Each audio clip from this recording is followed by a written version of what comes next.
A Warner Brothers executive said, "Actors don't direct, they follow orders" during negotiation. Clint Eastwood stood up mid-sentence and walked out. What he built next destroyed that executive's career. It was February 1968 in a conference room at Warner Brothers Studios in Burbank, California.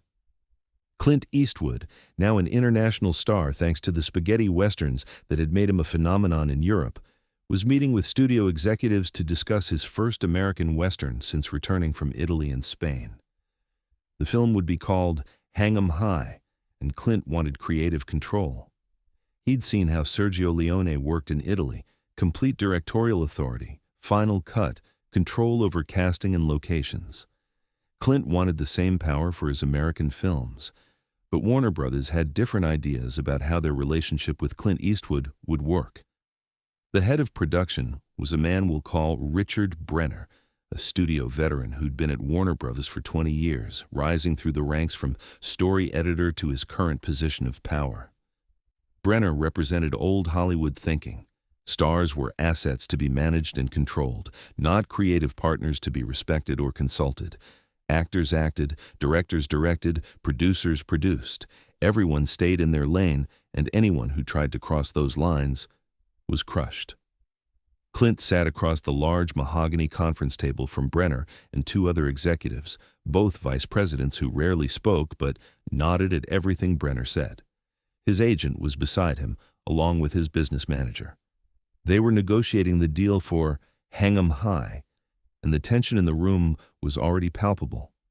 "We're prepared to offer you $400,000 for the starring role," Brenner began, sliding a thick contract across the polished table with obvious satisfaction.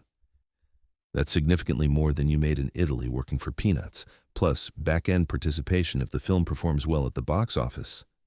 Clint glanced at the contract but didn't pick it up or reach for it. "I want to direct," he said simply, his quiet voice cutting through the studio executive posturing. Brenner smiled the way adults smile at children who've said something cute but completely impossible. "Clint, you're a very talented actor, one of our biggest stars now thanks to those Italian films, but directing is a different skill set entirely. It requires years of experience, technical training, understanding of the complex aspects of production that, frankly—" "I want creative approval of the director," Clint interrupted, "and casting approval, and final cut consultation." The smile faded from Brenner's face. "That's not how we work here. Warner Brothers has been making successful films for 40 years because we have professionals handling the creative decisions. Actors act. That's what you're good at. Let the professionals handle the rest." "I've watched professionals work in Europe," Clint said, his voice quiet but firm. "I know what I want for my films." "Your films?"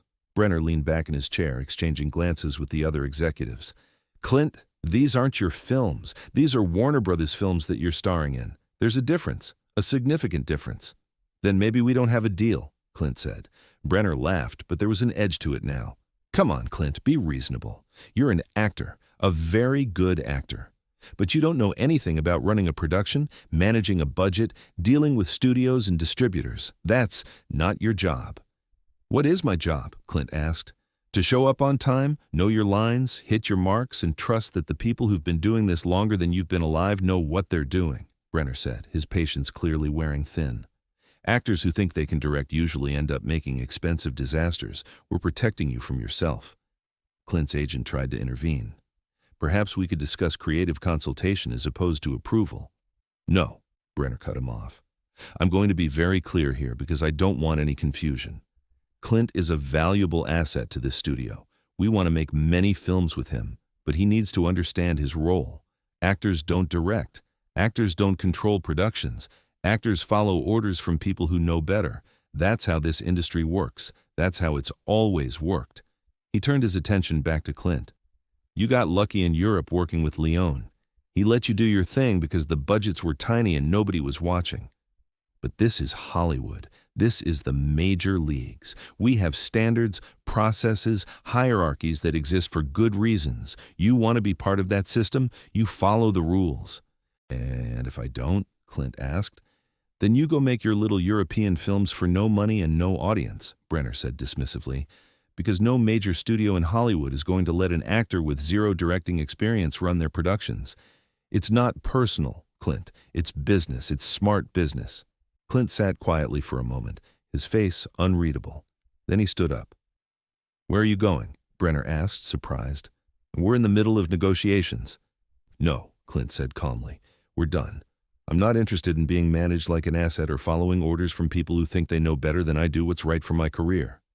"Sit down," Brenner said, his voice harder now. "Don't be stupid about this. You walk out of this room, you're walking away from $400,000 and a guaranteed hit film. You think other studios are going to treat you differently? This is how Hollywood works." "Then maybe I don't work in Hollywood the way you think I should," Clint said. He turned to his agent and business manager. "Let's go." Brenner stood up, his face flushed with anger now. "You walk out of this room, Eastwood, don't come back. Warner Brothers won't forget this. I'll make sure every studio in town knows you're difficult, that you have delusions about being a director. You'll be lucky to get character roles by next year." Clint stopped at the door and looked back at Brenner. "Thank you," he said. "Thank me?" Brenner looked confused. "For making this decision easy," Clint said. Then he walked out. The story of Clint Eastwood walking out on Warner Brothers spread through Hollywood within hours. Most executives thought he'd made a huge mistake. Actors who challenged the studio system usually ended up blacklisted or broke. The smart play was to take the money, make the films, and be grateful for the opportunity. But Clint had a different plan. Within 2 weeks of walking out on Warner Brothers, Clint Eastwood established his own production company, Malpaso Productions. The name came from a creek in Carmel, California, that had a warning sign posted, "Malpaso," Spanish for bad step, dangerous crossing. Clint liked the dark irony of it. Everyone in Hollywood thought starting his own company was a bad step, a dangerous crossing that would end in failure and bankruptcy. He was about to prove them spectacularly wrong. Instead of waiting for studios to give him permission to create, Clint began producing his own films with his own money and vision. Hang 'em High was his first Malpaso production, made independently with full creative control and then distributed through United Artists. Pointedly, not Warner Brothers.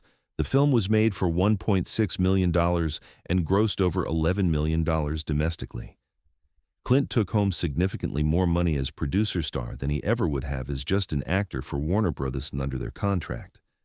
More importantly, he maintained creative control.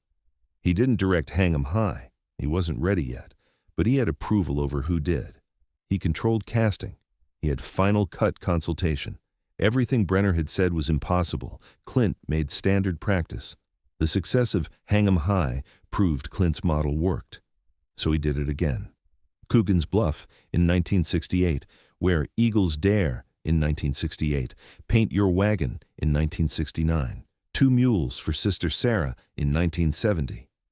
Every film produced through Malpaso, every film giving Clint the creative control Warner Brothers had refused him. Then, in 1971, Clint directed his first film, Play Misty for Me. He directed, starred, and produced through Malpaso. The film cost $950,000 to make and earned over $10 million. Critics praised Clint's directing, particularly his efficient shooting style and psychological intensity. Richard Brenner, watching from Warner Brothers, began to realize he'd made a catastrophic mistake. But Clint wasn't done. Also in 1971, he starred in Dirty Harry, one of the most iconic films of the decade, produced by Warner Brothers, but only because they came to Clint and agreed to his terms. By now, Clint had the power to dictate deals, not accept them. Through the 1970s, Malpaso Productions became one of the most successful and respected independent production companies in Hollywood history. High Plains Drifter, 1973, which Clint directed, starring and produced with complete creative freedom. The Outlaw Josie Wales, 1976, which Clint directed and produced, creating one of the most beloved westerns of the decade.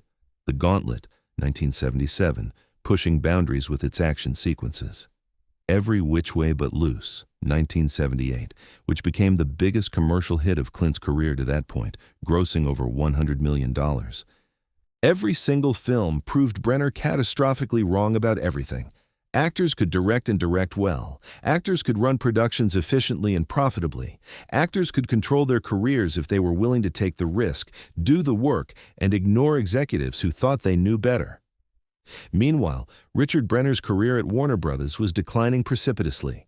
The films he personally championed flopped at the box office.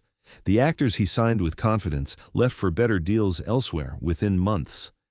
And every time someone mentioned Clint Eastwood's success, which was constantly, Brenner had to live with the public knowledge that he'd had the chance to partner with one of Hollywood's greatest talents and instead had insulted him, dismissed him, and driven him away. In 1979, Brenner was quietly let go from Warner Brothers. The official reason was restructuring, but industry insiders knew the truth. His judgment had been exposed as terrible, and Clint Eastwood's success was a constant reminder of that failure. Clint, by contrast, was at the absolute peak of his power and influence. Malpaso Productions had made him wealthy beyond what any studio contract could have provided. He'd directed 7 films by 1980, each one profitable, several of them classics. He had complete creative freedom. He answered to no one. The revenge wasn't loud or dramatic. It was success. Massive, undeniable, sustained success that proved everything Brenner had said in that conference room was wrong. In 1992, Clint directed and produced Unforgiven through Malpaso, a dark revisionist Western that deconstructed everything the genre had been. The film won 4 Academy Awards, including Best Picture and Best Director for Clint. Standing on that stage accepting his Oscar, Clint thanked his production team, his cast, his crew, and many people noticed something significant. He never once thanked any studio executives for believing in him or supporting his vision early in his career. He'd done it himself, built it himself, proved it himself. By 2000, Malpaso Productions had produced over 40 films across 3 decades. Clint had directed over 20 of them personally, each one reflecting his vision without studio interference. He'd won multiple Academy Awards as both director and producer. He'd maintained complete creative control of every single project. He'd become one of the most respected and powerful filmmakers in the world, all because he'd walked out of a meeting in 1968 and decided to control his own destiny. And he'd never worked with Richard Brenner again under any circumstances. In fact, he'd largely avoided working with Warner Brothers executives from that era whenever possible, their names a permanent reminder of everything wrong with the old studio system. When he did work with Warner Brothers on later films, it was on his terms, with his control, and with executives who understood that Clint Eastwood wasn't an actor who followed orders. He was a filmmaker who set his own direction. In 2008, Clint was asked about walking out of that meeting in 1968. His response was characteristically brief. "Best decision I ever made. They wanted to control my career. I decided to control it myself. Turned out I was better at it than they would have been." But the people who were in that room with Brenner tell a more detailed story. They talk about how Brenner's face went red when Clint stood up, how he threatened and blustered as Clint walked toward the door, how certain he was that Clint would come crawling back within a month. And they talk about how Brenner had to watch, year after year, as Clint Eastwood became everything Brenner said he couldn't be. Director, producer, filmmaker, Oscar winner, legend. The conference room where that meeting took place still exists at Warner Brothers. Supposedly, when young producers get too arrogant about controlling talent, older executives tell them the story of Richard Brenner and Clint Eastwood. The executive who told an actor to stay in his lane, the actor who walked out and built his own road. Malpaso Productions still operates today.